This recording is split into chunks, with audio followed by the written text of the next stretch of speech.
कुछ समय पहले सोशल मीडिया पर एक रील वायरल हो रही थी। स्क्रीन दो हिस्सों में बटी हुई थी। एक तरफ थे Rohit Surf all black outfit में हेलीकॉप्टर से उतरते, जो उनकी फिल्म सनी संस्कारी की तुलसी कुमारी के ट्रेलर का सीन था। दूसरी तरफ बिल्कुल वैसा ही शॉट था, लेकिन इस बार हेलीकॉप्टर से उतर रहे थे शाहरुख खान फिल्म कभी खुशी कभी गम के आइकॉनिक एंट्री सीन में। ये रील इसीलिए वायरल हो गई क्योंकि लोगों को लगा कि बॉलीवुड फिर से अपने ही पुराने मोमेंट्स को रिक्रिएट कर रहा है। आजकल फिल्मों में पुराने गाने, पुराने सीन्स और रेफरेंस डालना कोई इत्तेफाक नहीं है। ये एक सोच समझ कर किया गया तरीका बन चुका है, जिससे ऑडियंस को तुरंत कनेक्शन महसूस होता है और फिल्म के बारे में सोशल मीडिया पर चर्चा शुरू हो जाती है। लेकिन इसके पीछे एक सवाल भी है, क्या ये सिर्फ नॉस्टैल्जिया है या आपको बेवकूफ बनाया जा रहा है? पर आप टेंशन मत लीजिए, आज की कहानी आपकी आंखों पर बंधी नॉस्टैल्जिया की पट्टी को खोल लेगी और आप साफ साफ देख पाएंगे। पर पहले बजट बट्टू एंटरटेनमेंट को सब्सक्राइब कर लीजिएगा, क्योंकि कहानी अभी शुरू हो रही है। हाय, मेरा नाम है अन्नू और आप देख रहे हैं बजट बट्टू एंटरटेनमेंट पर मास्टर शॉट। इमेजिन कीजिए रात के 1 बजे हैं और आप जगे हैं, क्योंकि कहाँ ही टाइम से सो रही है हमारी यूथ।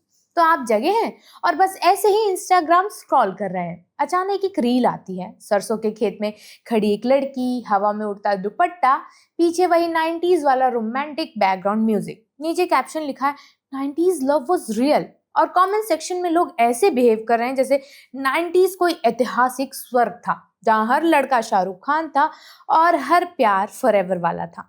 मजेदार बात यह है कि कमेंट करने वालों में आधे लोग ऐसे हैं जिनका जन्म भी उस दौर में नहीं हुआ है, यानी उसके बाद हुआ है।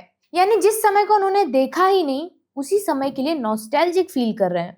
अब सवाल उठता है, ये अचानक 90s का प्रेम क्यों मर रहा है? क्या सच में वो दौर इतना मैजिकल था, या फिर हमें उस दौर की याद दिलाने वाला कोई बहुत बड़ा मार्केटिंग डिपार्टमेंट काम कर रहा है? क्योंकि अगर आज के बॉलीवुड को गौर से देखें तो एक दिलचस्प पैटर्न दिखाई देता है। आज बॉलीवुड सिर्फ फिल्में नहीं बेच रहा है, वो यादें बेच रहा है।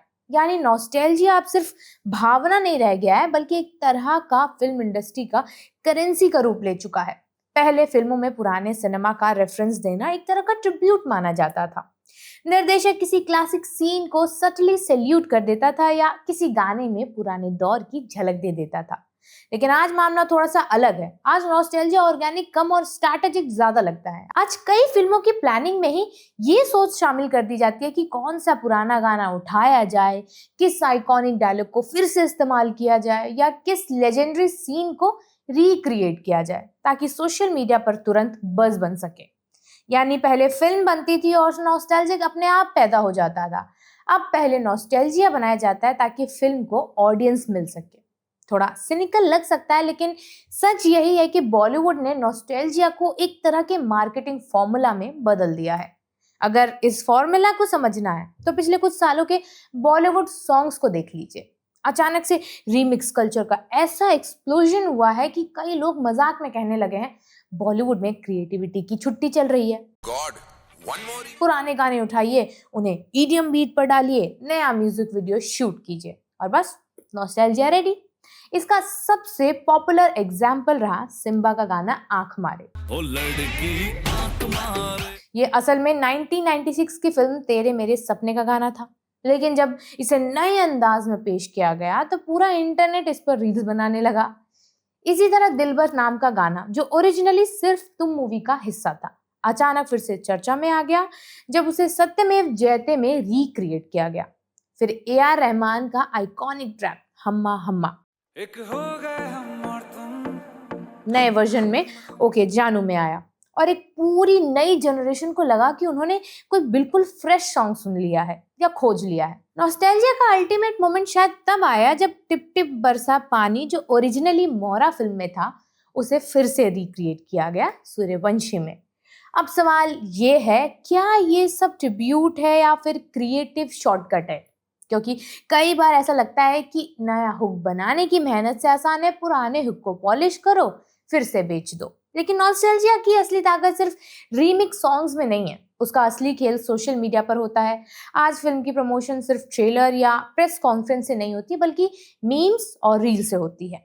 जैसे ही किसी फिल्म में पुराना गाना या आइकॉनिक सीन दिखाई देता है, लोग तुरंत कंपैरिजन शुरू कर देते हैं, ओरिजिनल बेटर था या रीमेक भी अच्छा है। और यही डिस्कशन फिल्म की फ्री मार्केटिंग बन जाता है, यानी फिल्म रिलीज होने से पहले ही उसकी चर्चा शुरू हो जाती है।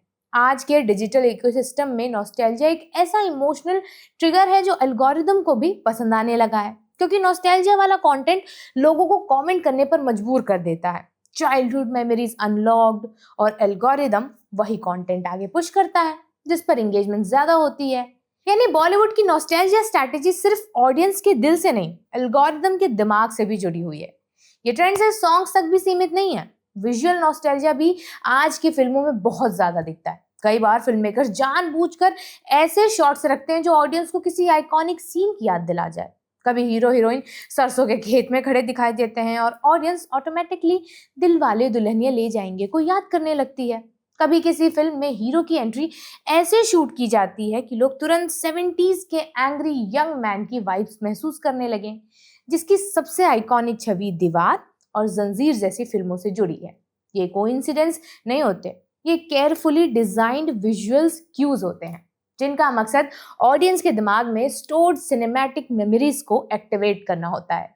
ये थोड़ा वैसा ही है जैसे किसी पुराने परफ्यूम की खुशबू अचानक आपको स्कूल के दिनों की याद दिला दे। फर्क बस इतना है कि यहाँ परफ्यूम की जगह कैमरा एंगल और बैकग्राउंड म्यूजिक इस्तेमाल किया जा रहा है।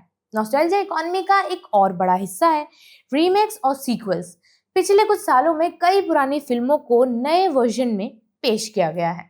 उदाहरण के लिए जुड़वा 2 ने 1997 की फिल्म जुड़वा की यादों को फिर से एक्टिवेट किया था। इसी तरह कुली नंबर 1 का नया वर्जन आया था जिसने 90s की कॉमेडी को रिवाइव करने की कोशिश की थी। फिर आया भूल भुलैया 2, जिसका पूरा मार्केटिंग कैंपेन लगभग नॉस्टैल्जिया पर ही टिका था। ऑडियंस को बार बार याद दिलाया जा रहा था कि ओरिजिनल भूल भुलैया कितनी आइकॉनिक फिल्म थी। इंटरेस्टिंग बात यह है कि कई बार लोग रीमेक देखने के लिए इसलिए भी जाते हैं क्योंकि वो ओरिजिनल मेमोरी को फिर से फील करना चाहते हैं। यानी नॉस्टैल्जिया सिर्फ मार्केटिंग टूल नहीं है, बल्कि ऑडियंस बिहेवियर का भी हिस्सा बन चुका है। अब एक अच्छा क्वेश्चन है यहाँ पर, नॉस्टैल्जिया इतना पावरफुल क्यों है? इसका जवाब साइकोलॉजी में छिपा है। नॉस्टैल्जिया एक इमोशनल कंफर्ट देता है। आज का एंटरटेनमेंट लैंडस्केप इतना क्राउडेड है कि ऑडियंस खुद कंफ्यूज्ड हो जाती है कि क्या देखें।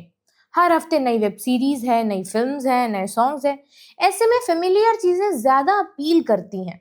जब ऑडियंस किसी पुराने गाने या सीन को पहचानती है तो उसे तुरंत कनेक्शन महसूस होता है। ये कनेक्शन ही नॉस्टैल्जिया की असली ताकत बनती है। इसके अलावा एक कल्चरल फैक्टर भी है। आज की जनरेशन लगातार इंफॉर्मेशन ओवरलोड में जी रही है। News, social media, career pressure, हर तरफ कंपटीशन और अनसर्टेनिटी है। ऐसे माहौल में लोग अक्सर पास्ट को रोमांटिसाइज करने लगते हैं। नॉस्टैल्जिया उन्हें एक सेफ इमोशनल स्पेस देता है जहां चीजें थोड़ी सी सिंपल लगती हैं। इसीलिए जब कोई फिल्म 90s की वाइब रिक्रिएट करती है तो ऑडियंस उसे सिर्फ एंटरटेनमेंट की तरह नहीं बल्कि इमोशनल एस्केप की तरह भी देखती है। लेकिन नॉस्टैल्जिया इकोनॉमी का एक डार्क साइड भी है। अगर बॉलीवुड लगातार पास्ट को रिसाइकिल करता रहेगा तो फ्यूचर के लिए नई मेमोरीज कौन बनाएगा? अगर हर जनरेशन को सिर्फ रीमिक्स वर्जन ही मिलेंगे तो आने वाले समय में नॉस्टैल्जिया किस चीज का बनेगा? कई क्रिटिक्स का मानना है कि नॉस्टैल्जिया इंडस्ट्री के लिए सेफ ऑप्शन है क्योंकि इसमें रिस्क कम होता है, ऑडियंस ऑलरेडी फेमिलियर होती है और मार्केटिंग आसान हो जाती है। लेकिन क्रिएटिविटी अक्सर रिस्क से ही पैदा होती है। अगर इंडस्ट्री सिर्फ टेस्टेड फॉर्मूलाज पर डिपेंड रहेगी तो सिनेमैटिक इनोवेशन धीरे धीरे कम हो सकता है। ये थोड़ा वैसा ही है जैसे कोई रेस्टोरेंट हर बार वही डिश सर्व करे जो पहले पॉपुलर हो चुकी है। शुरुआत में लोग खुश होंगे लेकिन कुछ समय बाद वही मेन्यू बोरिंग लगने लगेगा। इसका मतलब ये नहीं है कि नॉस्टैल्जिया गलत है। सही तरीके से इस्तेमाल किया गया नॉस्टैल्जिया बहुत पावरफुल स्टोरी टेलिंग टूल बन जाता है।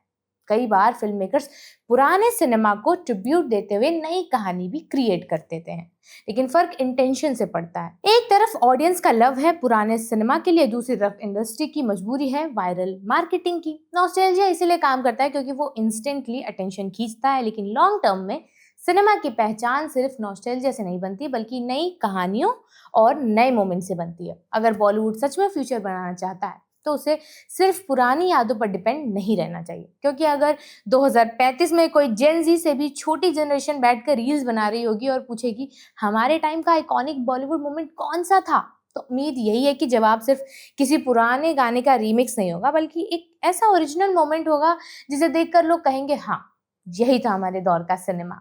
फिलहाल हमारी वीडियो यहीं तक है। अगर आपको ये वीडियो पसंद आया है तो इसे अपने दोस्तों के बीच जरूर शेयर करिएगा, और अगर आप यहाँ पर नए हैं तो बजर बट्टू एंटरटेनमेंट को सब्सक्राइब जरूर करिएगा।